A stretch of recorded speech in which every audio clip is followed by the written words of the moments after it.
زندگی اخلاق سے گزرتی ہے، شکلوں سے نہیں گزرتی، شکل و صورت سے نہیں زندگی گزرتی، اخلاق سے گزرتی ہے۔ دو واقعے اوپر نیچے ہوئے، ایک خاتون میرے پاس آ کے پھوٹ پھوٹ کے رونے لگی، کہا مولانا میرا خامد کھربوں پتی ہے، اربوں پتی نہیں، کھربوں پتی ہے، اور زبان اتنی گندی ہے کہ مجھے اس نے زندہ مار دیا ہے۔ اور چند دن کے بعد ایک نوجوان ملا، کہا مولانا زندگی کی ہر دولت موجود ہے پر میری بیوی کی زبان بہت گندی ہے، میرا گھر برباد ہو کے رہ گیا ہے۔ ایک جگہ عورت کی تیزی نے گھر کو آگ لگائی ہوئی ہے، ایک جگہ مرد کی تیزی نے گھر کو آگ لگائی ہوئی ہے۔ گھروں کی آبادی اچھے اخلاق سے ہوتی ہے۔ بڑوں سے کہتا ہوں چھوٹوں سے رائے لے کر قدم اٹھاؤ، چھوٹوں سے کہتا ہوں ماں باپ کی رائے کو داخل کر کے چلو۔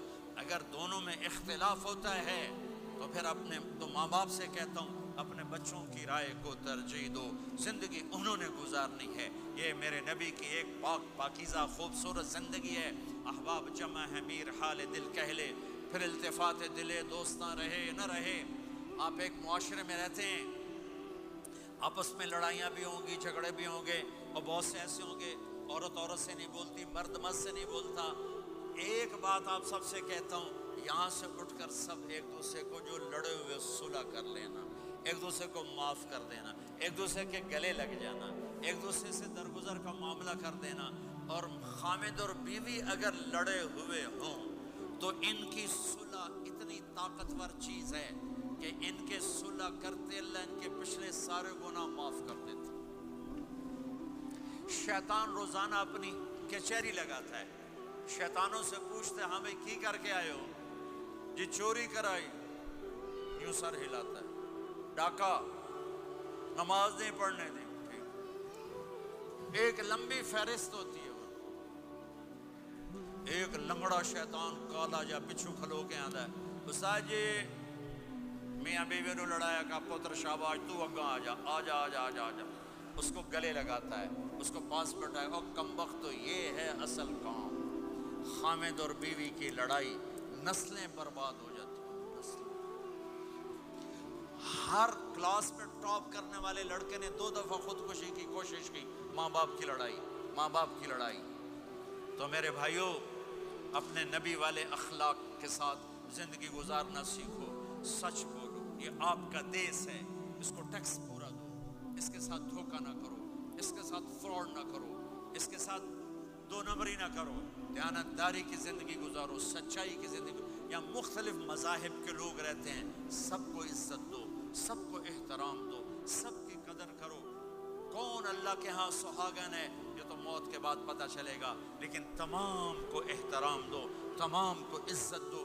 ایک غیر مسلم کا جنازہ گزرا، میرے نبی کھڑے ہو گئے، غیر مسلم کا میرے نبی کھڑے، کہا یا رسول اللہ یہ مسلمان نہیں، آپ نے کہا انسان تو ہے، انسان تو ہے، اب اس کے احترام میں کھڑے ہو گئے۔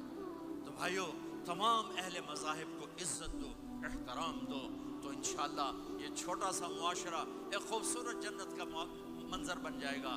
تو سارے بھائی بہن نیت کرتے ہو نا، ایک دوسرے کو معاف کر دیا نا، ایک دوسرے سے صلح کرو گے نا اٹھ کے، اور جب آپ کچھ اپنی ترتیب کے ساتھ 4 مہینے 40 دن کا کوئی نظام بنا لو، نصاب بنا لو، اس سے انشاءاللہ آپ کی پوری زندگی میں دین آئے گا۔ اور ایک آخری بات کہہ کر میں دعا کراتا ہوں، دیکھو میرے بھائی بہنوں، ہم بڑے گناہ گار لوگ ہیں اور اللہ بڑا غفور الرحیم ہے۔